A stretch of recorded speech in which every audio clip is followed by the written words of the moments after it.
Good morning, Europe. It's good to have you with us this morning. Now we're going to take you to Ukraine, where shipments from the Azov Sea have resumed after Russia decided to partially unblock two critical Ukrainian ports. And as tensions remain high between the two countries, experts are worrying about the upcoming elections in Ukraine. Damon Embling reports. They'd found themselves at the heart of the tensions. The Ukrainian ports of Mariupol and Berdyansk on the Azov Sea, described as effectively having been under Russian blockade. But after a tense standoff, shipments are now resuming. All this after Moscow seized Ukrainian vessels and sailors in the Kerch Strait, which links Azov with the Black Sea, accusing them of illegally entering its territorial waters.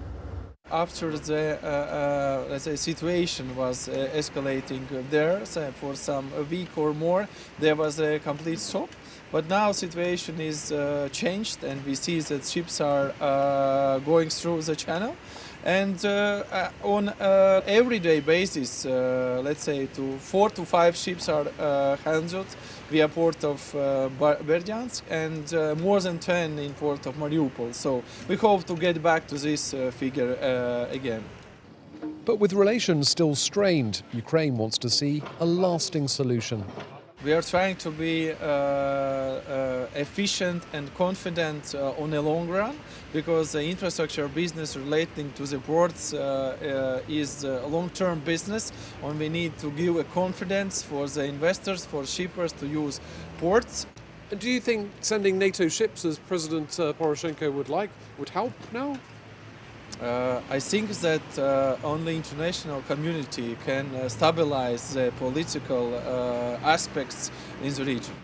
Beyond the ports, the current tensions create uncertainty for Ukraine's wider economy.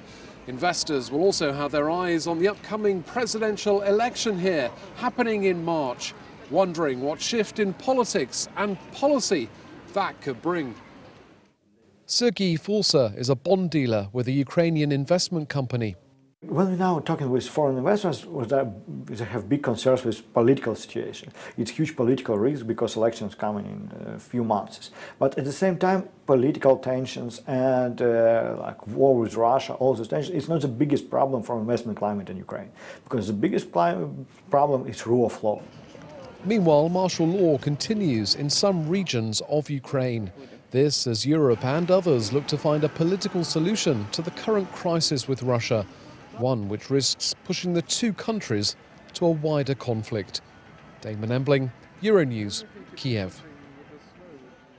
Well, meanwhile, NATO has formally accused Russia of breaching a landmark Cold War-era nuclear missiles treaty. The move opens the door for the US to leave the pact if Russia does not comply.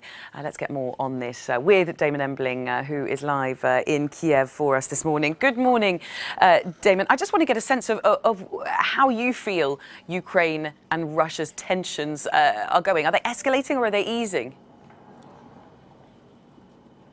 Well, Bal, it would be easy to think that with the resumption of these shipments in the Azov Sea, these two Ukrainian ports, that the tensions might now be easing. But of course, they're not, because this was the symptom of a much wider, a much deeper, a much more difficult relationship between Russia and Ukraine that sank to new depths when Russia annexed Crimea a few years ago. Clearly, the resumption of the shipments in the Azov Sea is a good thing for Ukraine. They say this is the right way forward. They want to see a full resumption coming up in the future, but the tensions persist, and this was very much an issue that came up at a NATO foreign ministers meeting yesterday, because you'll know that Ukraine's President Petro Poroshenko has been calling for NATO vessels to come to the Azov Sea, even though Ukraine is not a NATO member. And after that meeting yesterday in Brussels, Germany, for one, came out and said that it was looking for a political solution to the current crisis between Ukraine and Russia, and that it wanted to avoid a serious crisis. But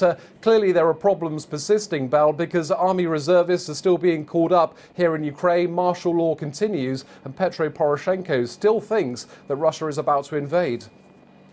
How likely is it, do you think, that Russia will comply with NATO demands? Well, you're talking about this nuclear pact here, and US has given Russia a 60-day ultimatum to come clean over what it says was a violation of this nuclear pact, and it says that if it doesn't, this pact is in serious jeopardy. You know, the US is threatening to pull out. And again, this was something that came up at this NATO meeting yesterday. NATO members were pushing the US Secretary of State, Mike Pompeo, to push for diplomacy because they want to save this treaty, but clearly Russia is at odds with what they're saying. They deny developing any missiles capable of carrying nuclear warheads and that could hit European cities at short notice. So while they're at odds, Bell, it looks like a solution is a long way off. And in the meanwhile, this nuclear pact hangs in the balance.